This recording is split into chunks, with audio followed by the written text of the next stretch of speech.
যে আল্লাহ রাব্বুল আলামিন আমাদের সবাইকে পবিত্র মাহে রমজানের ১৬তম দিনে যে আল্লাহ রাব্বুল আলামিন আমাদেরকে একত্রিত হওয়ার তৌফিক দান করেছেন, সে আল্লাহ তাআলার দরবারে শুকরিয়া আমরা সকলে বলছি আলহামদুলিল্লাহ।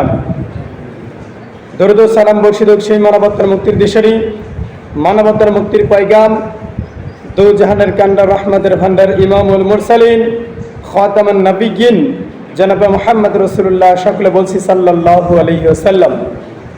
সম্মানিত হাজিরিন, আল্লাহ রাব্বুল আলামিন উম্মত মুহাম্মাদের জন্য পবিত্র মাহে রমজানের রোজাকে উপঢৌকন হিসেবে দিয়েছেন। বলুন সুবহানাল্লাহ।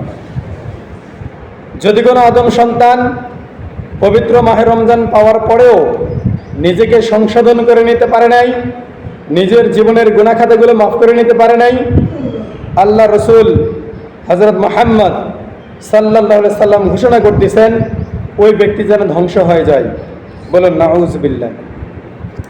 সম্মানিত ভাইরা আমার,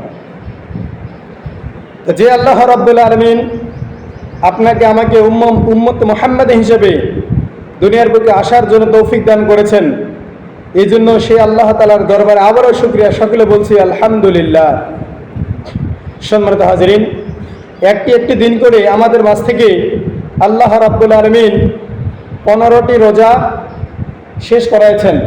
আজকে হলো কয় তারিখ? 16তম রোজা।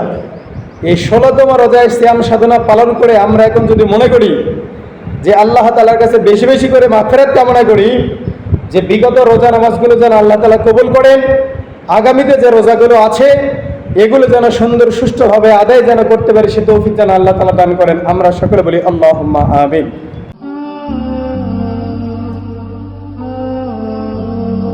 Al Iqra TV